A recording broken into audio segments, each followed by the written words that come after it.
Hey guys, this is KKS and अभी आप लोग देख रहे हैं केकेएस कंप्यूटर साइंस। और अभी हम लोग कर रहे हैं पाइथन प्रोग्रामिंग प्रैक्टिस क्वेश्चन। तो चलिए देखते हैं हमारे पास क्वेश्चन क्या है। तो क्वेश्चन है, write a program to display all prime number within an interval 20 to 50। तो 20 से लेके 50 तक के बीच में जितना भी हमारे पास प्राइम नंबर है सबको क्या करना है, डिस्प्ले करना है। ओके, तो चलिए इसको कैसे करना है वो समझते हैं। इसको करने से पहले हमको ये पता होना चाहिए कि प्राइम नंबर आखिर होता क्या है। तो प्राइम नंबर क्या होता है? तो प्राइम नंबर उस नंबर को बोलते हैं जो कि जिसका फैक्टर जो है 2 हो।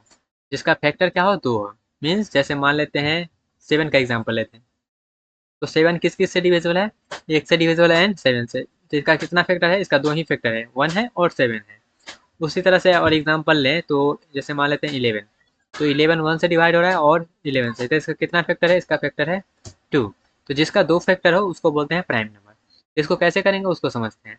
इसको करने के लिए हमको कहाँ से जाना है? 20 से लेकर हमको 50 तक जाना है।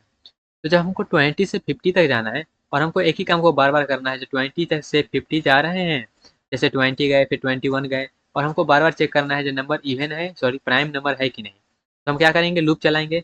एक हम लूप चलाएंगे कहाँ से कहाँ तक? एक हम लूप चल ये मेरा हम फंक्शन डिफाइन किए हैं, बाद में समझेंगे। लेकिन पहले ये समझिएगा, हम एक लूप चला रहे हैं कहाँ से लेके 20 से लेके 51 तक। 51 मतलब जाएगा वो 50 तक।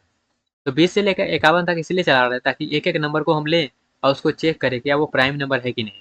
तो जैसे 20 फिर गए फिर 51 पे गए, और उसको हम क्या कर रहे हैं? चेक कर रहे हैं जो नंबर वो मेरा इवन है कि सॉरी प्राइम नंबर है कि नहीं। जैसे कि पहले 20 आएगा, तो 20 मेरा प्राइम नंबर है कि नहीं, कैसे चेक करेंगे? तो उसको चेक करने के लिए सिंपल सा हम कहेंगे क्या, जो वो नंबर उसका फैक्टर 2 है कि नहीं, या फिर हम कह सकते हैं उसका जो वो एक से या फिर खुद से डिविजिबल है कि नहीं। तो उसके लिए हम क्या करेंगे? हम यहाँ पे फंक्शन में जाएंगे। फंक्शन क्या बोल रहा है?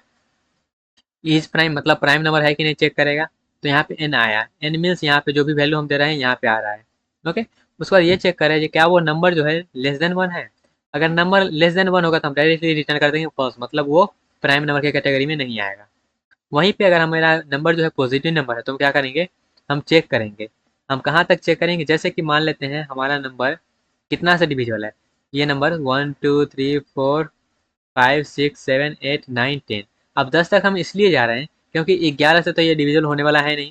अगर डिविजिबल होगा तो उसके हाफ से डिविजिबल होगा, और उसके हाफ से एक ज़्यादा से भी डिविजिबल नहीं होगा। जैसे ये नंबर जो है हाईएस्ट 10 से डिविजिबल हो सकता है, और उसके बाद खुद से डिविजिबल होगा। उस 10 के बाद जो 11 से कभी डिविजिबल ये नंबर नहीं होगा। इसलिए हम क्या कर रहे हैं? हाफ तक जा रहे हैं। तो नंबर के हाफ तक जा रहे हैं तो इसलिए हम क्या कर रहे हैं? नंबर के हाफ तक जाएं, और +1 इसलिए कर रहे हैं ताकि वहां तक जा सके। तो नंबर के हाफ तक जा रहे हैं, n/2 कर रहे हैं, ये n/2 है। n/2 कर दे रहे हैं, और हम 2 से स्टार्ट कर रहे हैं क्योंकि 1 से तो ऑलरेडी नंबर डिविजिबल होता ही है। 1 से लेके खुद से डिविजिबल, इसलिए हम क्या कर रहे हैं? 2 से लेके हम क्या कर रहे हैं? हाफ तक जा रहे हैं। अगर उसमें एक भी नंबर डिविजिबल हो गया, अगर एक भी नंबर डिविजिबल हो गया तो हम कहेंगे क्या वो प्राइम नंबर नहीं है। अगर एक भी डिविजिबल नहीं हुआ, इसका मतलब क्या है? वो नंबर 1 से और खुद से डिविजिबल है, इसका मतलब उसका 2 ही फैक्टर है। तो उसको हम कह देंगे क्या नंबर वो मेरा है? प्राइम नंबर है। इसको चलिए क्या समझते हैं कैसे करना है। इसको हम कोडिंग इम्प्लीमेंटेशन के जरिए समझ लेते हैं ताकि हमारा जो है वो लॉजिक क्लियर हो जाए। जैसे कि हम क्या किए, सबसे पहले 20 51, 20 से लेकर 51 तक गए। 51 मतलब 50 तक जाएगा, क्योंकि रेंज में क्या होता है एक कम तक जाता है लास्ट में। और यहाँ पे हम चेक कर ले रहे हैं, अगर एक भी डिविजिबल हो गया तो हम क्या कहेंगे? वो फॉल्स करवा देंगे। चलिए इसको हम करते हैं रन। और यहाँ पे देख सकते हैं जो 20 और 51 के बीच में जो भी प्राइम नंबर है वो यही है, क्या है? 23 29 31 37 41 43 47। तो आप क्रॉस वेरीफाई कर लीजिएगा, जो यही है ना। ओके, आई होप आपको क्लियर हुआ होगा ये क्वेश्चन का क्या आंसर है और इसका क्या लॉजिक था। मिलते हैं आज अपने अगले क्वेश्चन में।